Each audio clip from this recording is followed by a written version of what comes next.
Assassin droid, I have a target for you. I will destroy him. His name is Jack Ford. This is his government photo card. Find him, terminate him. My pleasure.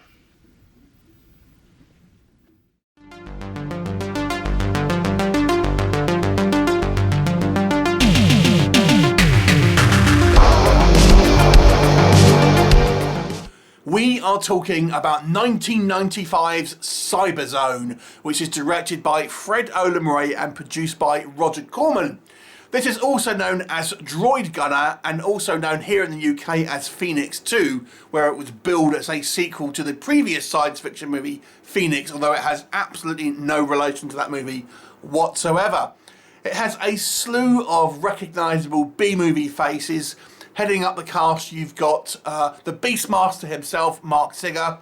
You've got Matthias Hughes, Rochelle Swanson, and Brinky Stevens bring up this kind of the Screen Queen quota, and you've also got a small appearance from Ross Hagen as well.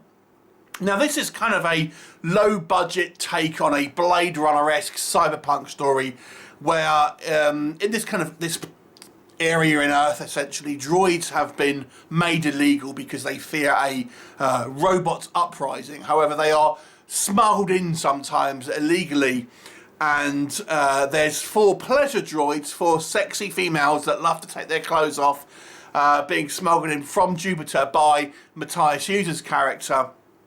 And it's up to the droid gunner, which is essentially like a bounty hunter, for lack of a better word, played by Marc Singer, to team up with a company woman played by Rochelle Swanson to try and track down these 4 pleasure droids. Along the way, you've got corporate espionage, you've got mutants, and variety of kind of hired guns, and even a assassin droid, which obviously looks remarkably similar and even sounds similar to Arnold Schwarzenegger's Terminator.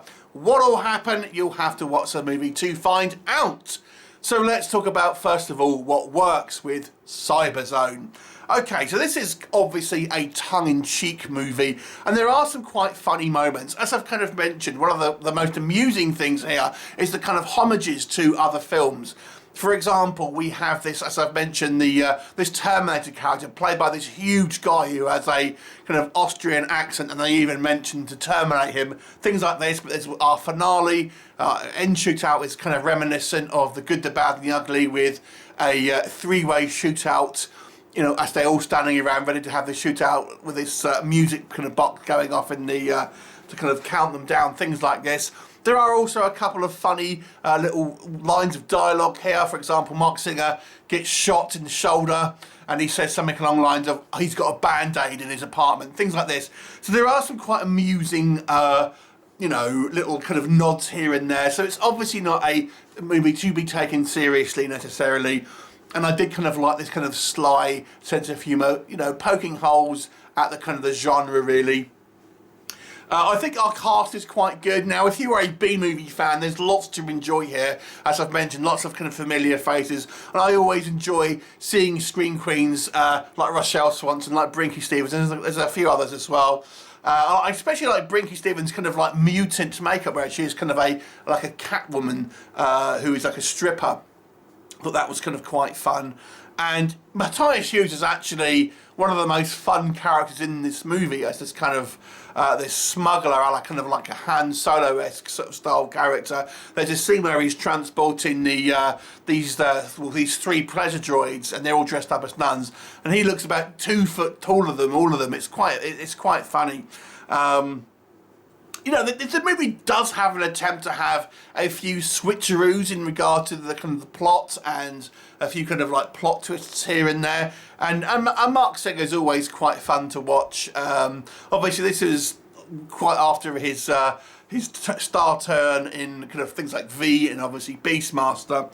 But he has done the odd straight-to-video B-movies as well, even sci-fi ones for Roger Corman's company.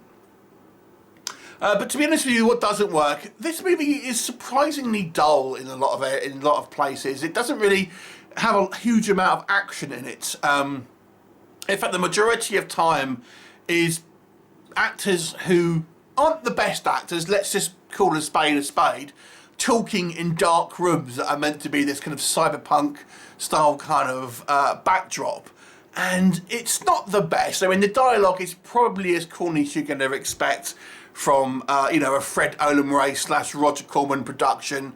And it tries to be a little bit, you know, dramatic at times. And I don't think it quite succeeds in that, to be honest. And the plot is obviously, as I say, as fun as it is taking homages, should we call them, from other films, it's clearly obviously mostly influenced by Blade Runner, but it never really has that grittiness. And there are things that are introduced here, like, for example, mutants, we're told, and we see one mutant, which is this stripper, played by Brinky Stevens, and that's it. More could have been done with that. In regards to the kind of the droids themselves, they barely make an appearance. We have literally 2 encounters with droids, one right at the beginning, which does have quite a good special effects sequence, and I will say that, and the kind of the assassin droid, which is unfortunately over a little bit too quickly. The movie also borrows footage from previous Roger Corman movies, like Battle Beyond the Stars, like pretty much every you know, sci-fi movie that Corman's ever produced, to be fair. Overall, to be honest with you, this isn't the most exciting of kind of B movies. I did like some of the kind of like the quirky sense of humour and the little kind of nods to bigger franchises and things like that. And I do like the cast. I think the cast, although they're not the best actors, let's be honest, they're still likeable, and you can see why they have this kind of cult following a lot of the times. If you like your boobies in films, there's plenty of boobies in this one, let me tell you. A variety of strippers and sex droids and stuff like that. There could have been a lot more done with it, to be honest with you. Obviously, it's a very, very low budget production. The action isn't particularly exciting. When we have kind of shootouts, you know, we got literally these space guards in crash helmets and things with poorly staged kind of shootouts and stuff like that. It isn't the most exciting action kind of science fiction B movie I've ever seen, but there are some fun elements here. I'll give it a 4 out of 10. Have you seen it? What did you think of it? Leave me a comment, and I'll look forward to seeing you next time. Bye for now.